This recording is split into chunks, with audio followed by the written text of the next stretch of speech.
honestly, they've got to go in 15 minutes, they're skiing. We've got to down the front. Our next act's incredible. It's the wonderful Harry Jenkins. Are we ready to meet Harry Jenkins? Okay, stand with applause together.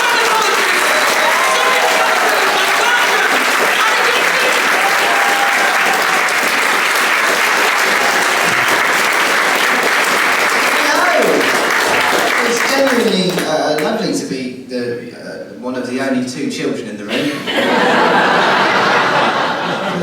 I'll be honest with you, it feels like I'm about to deliver a lecture on how to connect to Wi-Fi.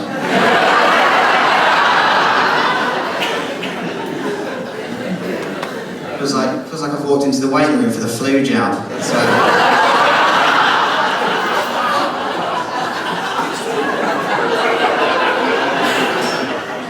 Feels like an appropriate time to tell you all that most of the material does involve me lambasting the elderly, but I've scanned the room, you're all sound. When I say elderly, I'm talking about like you were as original mob. Like, do you know that road sign that tells you to look out for old people? Them. The proper old, the ones that pay like 40 quid for their house. Then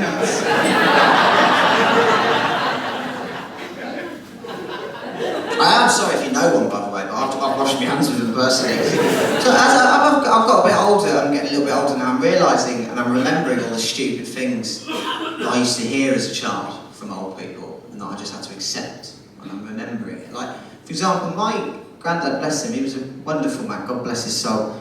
He always used to say to me when I was little, Harry, keep your elbows off the table. It's rude, it's disrespectful. It's the height of ignorance. And then he would then proceed to spend the entire duration of the meal with his elbows off the table, being racist.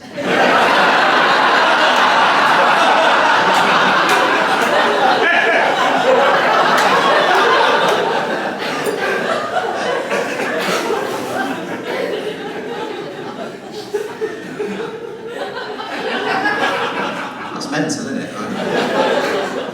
Never a problem when he did it either. Never. Ever. No one ever said a word. Then when I try and follow in his footsteps, apparently I've ruined the wedding. It's mutual. Like, old people don't like us. Like, I know they don't. I know old people don't like my generation, and I can tell you now it's definitely mutual. Because, like, their relationship with us is very much centred around the idea that we're all sort of woke, lefty, liberal, weak snowflakes who wouldn't know a hard day's work if it punched us in the face. And our relationship with them is very much centred around the idea that we are all waiting for them to die.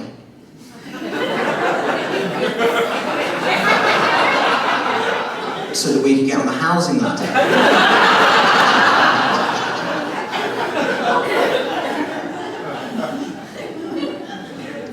If you are a grandparent here and you think that your grandchild is coming to see you, to see how you are,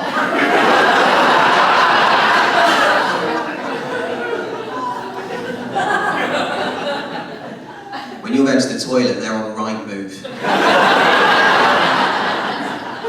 Soz.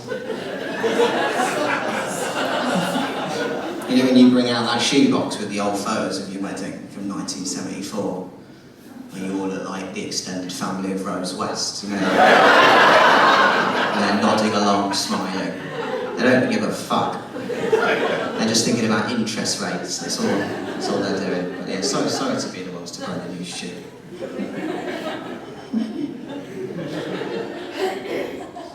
This is great. I know the moment it was when old people and young people fell out. I can pinpoint it exactly, right? Because I used to be a fan. I did used to be a fan, but it was last July during the general election campaign when Rishi Sunak, of course you'll remember him, he was the Prime Minister then. Remember Rishi, bless his heart.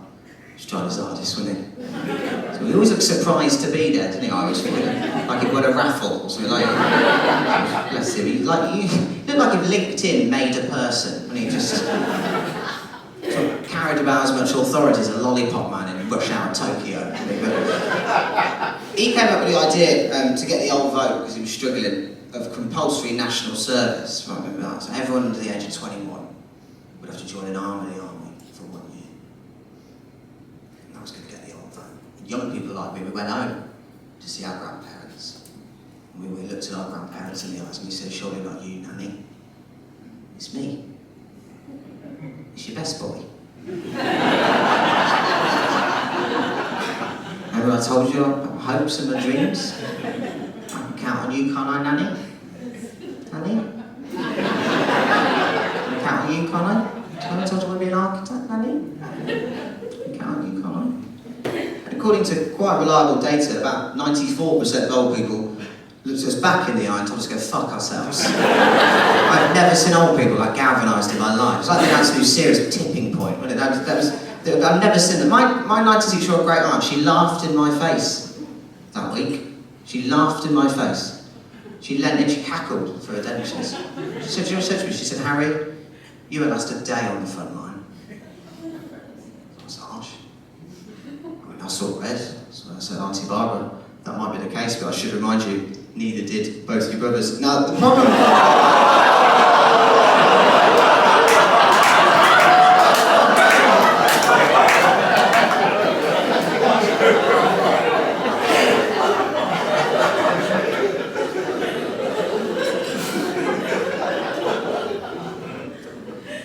That sounds harsh, but where I'm from, you chat shit, get banged. Especially when you're dealing with a baby-faced killer, you know? No one's safe on the streets. Stupid bitch.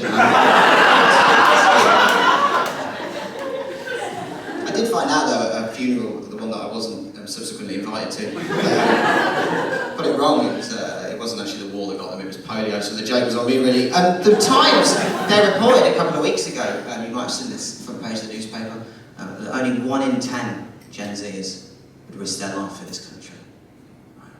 Can't believe it. If you read the article, they can't wrap their heads around it. Only 1 in 10 Gen Zers would lay down their life for this country. I was shocked. I wasn't shocked. I'd like to have a word with that one. Fucking brown nose. See, I don't know if this has become a surprise to you, Stockport, but we are not the answer to this nation's security. Look at me. This is who you'd be sending. Look at me. The British Army is not looking for this calibre of man, are they? The British Army is not looking for a man who will only eat cereal if his favourite spoon is available.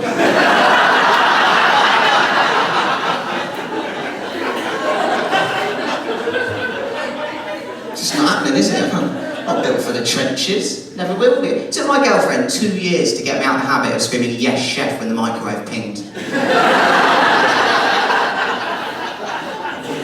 It's not happening, is it? Can't go to the dusty Syrian hills. Dusty Syrian hills and fight for your liberty. I wear daily contact lenses. It wouldn't be ISIS that got me, it'd be a gust of wind, wouldn't it? Disaster. It's a disaster. Anyone who is a contact lens wearer, you'll know that once a bit of sand gets in there, you're as good as dead, aren't you? Can't get a vanity mirror out in the Helmand province, can you? Not built for the army, never will be. I'm not into the macho-ness and stuff, it's just not for me. I keep seeing that recruitment advert. You know, if you can fix a bike, you can fix a submarine.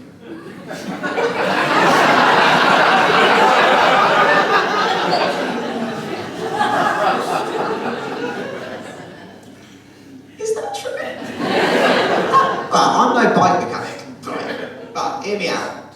I feel like that's a bit of a leap, isn't it? Do you know, if I was taught to fix a bike, for me the obvious next step, not a submarine. That feels like a tough second day at work. Doesn't it? Feels harsh, doesn't it? Call me a maverick. If I was taught to fix a bike, for me, hear me out. Next step, fix another bike. With your left hand or something, you know, just sure. That's what I'm trying to say in a very long, roundabout way, whilst I've got a mic and a PA system. I just want it on the record to let you all know that if there is a war, God forbid, I won't be going. I will be staying home, making the coffee, having the first pick of the widows, you know. That's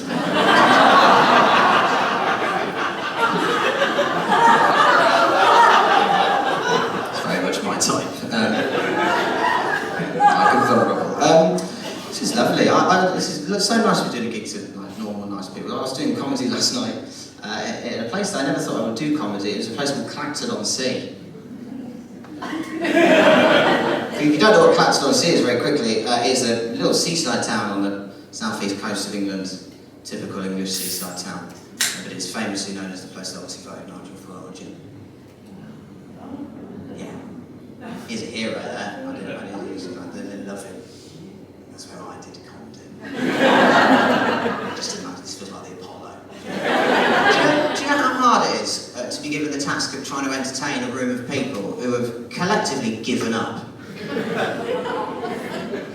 It's impossible. It's like trying to fill heart surgery with a whisk. I've never done a gig quite like it. So this is lovely.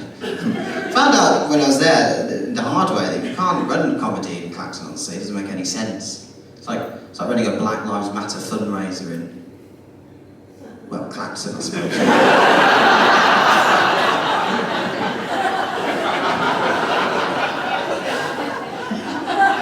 It's a disaster. Never had it. I'm quite new to comedy, so it's all very new, these experiences. But we were in the green room last night, and the promoter, bless his heart, he's been running the gig for years, and he looks like he needs to stop. It looks like he's got the better of it. His skin had like the consistency of Rizzler. Never.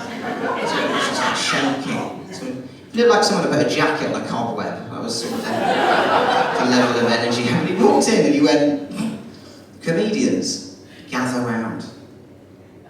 Like it was the Hunger Games. Gather round, gather round, gather round. So we gathered round and he went, "Whatever you do tonight, don't do anything on Nigel Farage.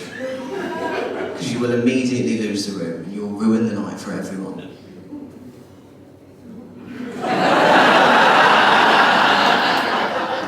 No, I wasn't going to do anything on it. I haven't got new material on Nigel Farage, but now that's all I can think about. How far can we push this?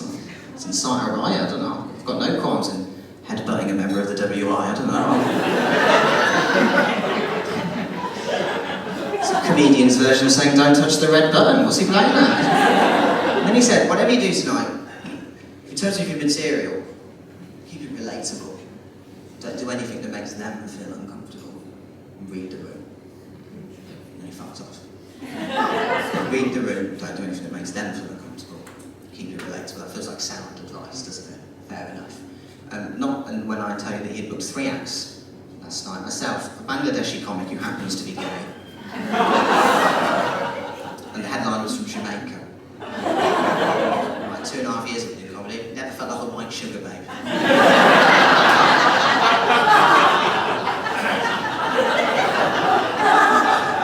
It was a disaster. Well, I'm going to go back to Birmingham now. Don't usually finish my showing off, but there you go.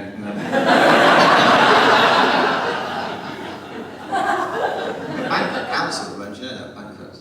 Yeah. Any of you are worried, we're £1.5 billion in debt. If you are worried, please don't be. Because they've had a meeting. They're going to dim the street lights. Typically, £500,000 they've spent on administrators. And that's the number one, so they're going to dim the street lights. The fuck's on. So I turn up to the side of an earthquake over Henry Hoover, which is what we're supposed to do there. So that's me. So it's lovely to be here. I'm going to finish on a lovely little extract. It's something I saw on Twitter the other day. It's a new gang that's coming to Birmingham. It's totally true, it's all on Twitter. I don't think it's come to Stockport, but maybe it will do, so keep your eyes open. It's a gang that basically poses in Birmingham. They pose as distressed women on the sides of the street. Right? And then when a lovely member of the community pulls over to see if they're alright, they mug them. Right? They steal their car. Still like their things, but it's awful. And people were sharing their experiences on Twitter. I was obviously reading it, and I saw something absolutely gorgeous. And I just want to read this to you. This is from Tony Marconi on Twitter. It says, "Yes, a similar thing happened to me in South Birmingham. 2 young women, aged 19 to 25, pretended to be stranded in a Tesco car park. In visible distress, I volunteered to take them home. Whilst in the back, they started undressing and playing with each other. Whilst I was distracted, they stole my wallet and my bag in the back of the car. I feel so stupid. Please, everyone, stay vigilant. And the first reply is from Simon B48, who says, I'm so sorry to hear this, Tony. Which Tesco is this?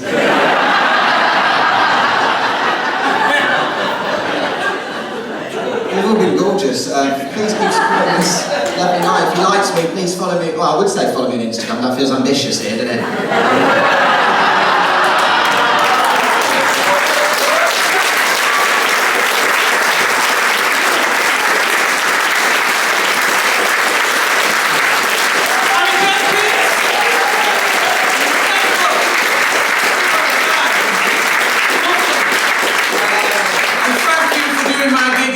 On sea last night.